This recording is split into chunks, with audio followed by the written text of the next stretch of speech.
I'll always remember the summer of '95. I was 13 that year, and a heat wave made it one of the hottest Julys on record.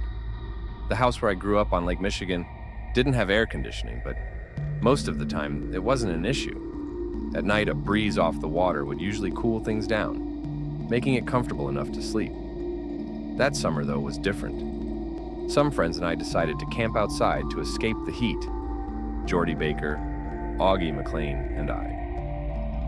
I'm not sure it really helped with the heat, but maybe we just enjoyed each other's company, which made it easier to cope. I can't recall the first time I met Jordy.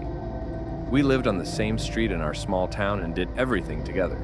He was my best friend, and it felt like it had always been that way. Augie was quiet back then, but when we were alone, he was anything but.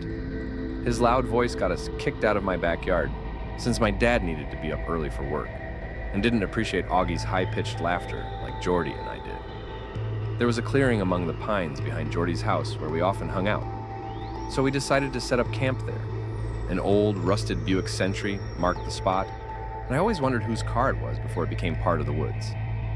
Now that I think about it, I'm not even sure how it ended up there in the first place. We cleaned up the broken glass and cigarette butts left by the neighborhood teens, making a fire pit from one of the wheel rims. The mosquitoes were relentless at sundown, and the dry, prickly needles covered the ground like a thick blanket beneath the trees. The only thing I disliked more than the feel of those needles under my bare feet was the crunching sound they made when I stepped on them. It wasn't the coziest spot, but it was private enough that we could stay up all night laughing without anyone bothering us. Jordy had snuck some beer from a case his dad was working on. 4 bottles of lukewarm lager to share between us. Not exactly a party, but it was enough that Mr. Baker wouldn't miss them. I don't drink much beer now, but the smell of it always brings me back to that night. Time slipped away as we stoked the fire, talking about random things. That half sip of beer must have hit Augie hard, as he decided to call it a night pretty early, without finishing even 1 bottle. We didn't mind. More for us. At some point, Jordy brought up what happened to Pike Lister. Pike was 2 grades ahead of me in school, and he probably failed a couple. He was big, and everyone was scared of him. That Friday in November, after his usual extra hour of detention, he walked home, and that was the last anyone saw him. The search lasted for weeks, but they never found anything. Some people said he just ran away, while others thought he might have drowned in the lake. But not Jordy. I listened quietly as he recounted how his dad said it wasn't the first time something like that happened around here. How back in the '70s, 4 people vanished without a trace. Around the same time, locals started seeing something in the woods that surrounded our town. Pale creatures with large eyes and long limbs creeping around on all 4s. We called them the pine creepers. Jordy believed that's what happened to Pike. The pine creepers must have gotten him. I laughed it off and quickly changed the subject. We ended up burning a few more sticks before letting the fire die down and heading to bed.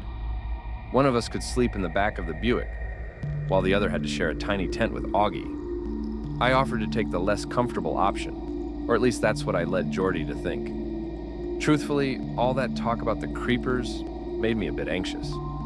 Augie's snoring and spooning seemed like a fair trade if it meant I didn't have to be alone outside. After all, if they could take Pike Lister, what chance did any of us have? I'm not sure what time it was when I woke up. It was still dark outside and I could hear the rain falling. For the first few minutes, I just lay there, listening to the steady sound of the drops hitting the tent. It wasn't long before I realized the beer had gone right through me and I had to get out. I fumbled for the lantern and made my way outside. The night air had cooled down with the rain, which felt nice. The whole sky was overcast, blocking out any light from the moon or stars. My eyes finally adjusted to the dark, and that's when I saw it, something reflecting light just beyond the clearing. A dim, flickering shine that caught my attention. It took me a moment to realize I was looking at eyes watching me. It was hard to tell what those eyes belonged to, but I knew they were the pine creepers. My heart raced as we stared at each other. I carefully began to back away, never taking my gaze off those eyes. I wanted to run so badly, but I slowly took 1 step at a time until I got back into the tent as quietly as possible. I thought maybe if I stayed quiet, those things would just move on. I considered waking Augie, but didn't want him to panic and draw attention to us. Seconds passed. There was only the rustling of the trees and the calm drone of the rain. Just when I thought maybe I had overreacted and my mind was playing tricks on me, I heard that awful sound, the crunch of needles. Something was moving outside the tent. I told myself Augie wouldn't wake up. He was safer in the Buick, and I should just stay still and quiet. I lay there listening for what felt like forever.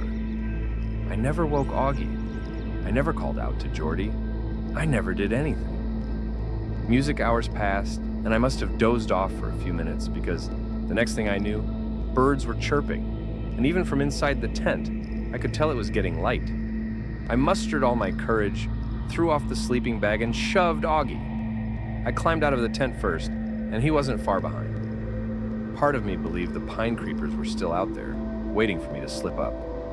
When I saw the Buick, a terrible feeling washed over me. It was empty. Jordy was just gone. On the way back to his house, I kept telling myself we would find him. He just got up early and wanted to be in his own bed, but he wasn't there. We waited all day, but he never came home. By evening, our whole town was in a frenzy looking for him. I never told anyone about what I saw that night, not even Augie. Nobody would have believed me anyway. I've replayed it over and over in my mind. I'll never forget the summer of '95. That was the year Jordy Baker went missing.